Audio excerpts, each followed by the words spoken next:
ఎలా ముందుకెళ్తాము అనేది ఒకటి, ఒక free expression, non judgemental space లేదనమాట. క్లియర్ కట్ గా వాళ్ళు చెప్తే వాళ్ళు చెప్పింది విని అర్థం చేసుకుని ఓకే ఇలా చేద్దాము అనే ఒక ఛానల్ లేదు. ప్లస్ దాంతో పాటు అసలు వాళ్ళకి లా ఎలా నడుస్తుంది, అసలు లా ఇచ్చిన మనకి సిస్టమ్ లో ఉన్న ఏవేవి అడ్వాంటేజెస్ ఉన్నాయి, ఏవేవి ఆపర్చునిటీస్ ఉన్నాయి, లైక్ ఇలా డివోర్స్ తీసుకుని ముందుకెళ్ళచ్చు అని ఇలాంటిది ఒకటి తెలియట్లేదని నా ఫీలింగ్. ప్లస్ సొసైటీ కూడా చాలా వరకు మనం నార్మలైజ్ చెయ్యం. ఒక అమ్మాయి డివోర్స్ తీసుకుని వేరే అబ్బాయిని పెళ్లి చేసుకుంటుందంటే అది నార్మలైజ్ చేయరు, అది చాలా ఒక టాబూలా చూస్తారు అందరూ. ఇది చూపించాల్సింది పోయి ఇంకా తిడతా ఉంటారు, వాళ్ళు విపరీతంగా ట్రోల్ చేస్తా ఉంటారు, నైబర్స్ కావచ్చు, లేదా ఇంట్లో వాళ్ళు కావచ్చు, లేదా సమాజం కావచ్చు. So we as a society ఇది కూడా కొంచెం చేంజ్ ఉండాలి. ఇంకా రెండో విషయం తీసుకున్నట్లయితే కొన్ని కేసెస్ లో ఇక్కడ వాళ్ళ తాలూకా సైకాలజీ తీసుకున్నట్లయితే ఇట్స్ అ కాంటిన్యూమ్, మెంటల్ హెల్త్ అనేది ఒక కాంటిన్యూమ్. సో అన్నిసార్లు మనము కరెక్ట్ గా ఇక్కడే ఉంటామని ఉండదు. మీకు, నాకు, చాలా మందికి, మనలో అందరికి చిన్న చిన్న డేవియేషన్స్, చిన్న చిన్న ప్రాబ్లమ్స్ ఉంటాయి. ఒకసారి స్కేల్ కట్టుపక్క ఉంటే, ఒకసారి స్కేల్ గిట్టుపక్క ఉంటాయి. కానీ ఈ విషయంలో తీసుకుంటే ఇంత ఎక్స్ట్రీమ్ స్టెప్స్ ఉన్నప్పుడు ఈ అమ్మాయి తాలూకా మానసిక పరిస్థితి కానీ మాట్లాడుకుంటే మనం, సో ఇదేంటంటే clear traits of narcissism, ఎన్పిడి, narcissistic personality disorder. రెండోది వచ్చేసి సైకోపతి. సో ఈ రెండిట్లోని ఏంటంటే వాళ్ళకి కంపార్ట్మెంటలైజేషన్ అంటాం. సో కంపార్ట్మెంటలైజేషన్ ఏంటంటే చూసినట్లయితే మీరు ఆ వీడియోస్ లో కానీ రీల్స్ లో కానీ అమ్మాయి చక్కగా నవ్వుతూ, చాలా ఇష్టంగా, చాలా ప్రేమగా, నార్మల్ గా కనిపించింది. సో ఈ కంపార్ట్మెంటలైజేషన్ లో దే వేర్ అ మాస్క్. సొసైటీకి అందరికి మంచిగా చార్మింగ్ గా, కెరిస్మాటిక్ గా కనిపిస్తారు. అట్ ద సేమ్ టైం వాళ్ళ మనసులో వేరే ఇన్సైడర్, ఒక సైకోపాత్, క్రిమినల్ ఇంటెంట్ తో కలిసిన ఒక పర్సనాలిటీ అనేది ఉంటుంది. సో ఇలాంటి విషయాల్లో ఏంటంటే వాళ్ళకి ఎంపతి అనేది ఉండదండి. ఫస్ట్ ఎంపతి అంటే పక్క వాళ్ళ మీద జాలి గాని, వాళ్ళకి రిమార్స్ గాని, అంటే ఏదైనా పెయిన్ కలిగి. మీరు అబ్జర్వ్ చేస్తే కొత్తగా పెళ్ళైన అమ్మాయిలు భర్తలను చంపేయడమే ఎక్కువ చూస్తున్నాము. అంటే ఏంటి, ఎందుకు అలా మారిపోతున్నారు? అంతకు ముందు వాళ్ళ లైఫ్ అలా ఉండట్లేదు, సడన్ గా ఇంత వైల్డ్ గా వీళ్ళు ఎలా మారుతున్నారు అసలు? అంటే బలవంత పెళ్లిల కారణమా, సొసైటీకి భయపడా, పేరెంట్స్ కి భయపడా ఈ బలవంత పెళ్లిల వల్ల వీళ్ళు ఇలా తయారవుతున్నారు అనుకోవచ్చు?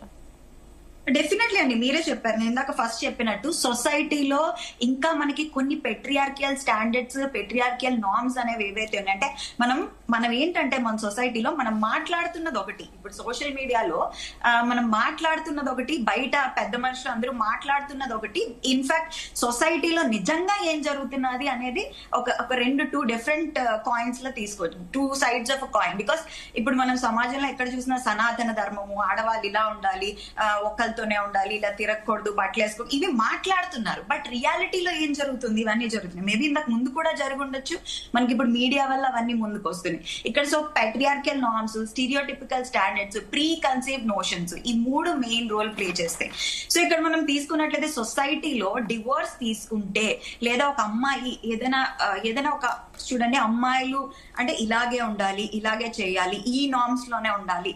సో ప్రతిదీ ఇలా కంపార్ట్మెంటలైజ్ చేసి ప్రతిదీ మనము ఒక ఫ్రీ స్పేస్ అనేది ఇవ్వకుండా, అంటే నాన్ జడ్జ్మెంటల్ స్పేస్ అని నేను ఇందాక చెప్పాను. అంటే అమ్మ లేదా నాన్న, నేను ఇది చెయ్యాలనుకుంటున్నాను, నా లైఫ్ లో నేను ఇలా ఉండాలనుకుంటున్నాను, నాకు ఇప్పుడు ఈ పెళ్లి ఇష్టం లేదు, మేబీ హోల్డ్ ఆన్ చేసి నేను చదువుకుంటాను, లేదా ఇంకో నాకు నచ్చినప్పుడు నేను చేసుకుంటాను అని చెప్పి వినేవాళ్ళు ఎంతమంది ఉన్నారు?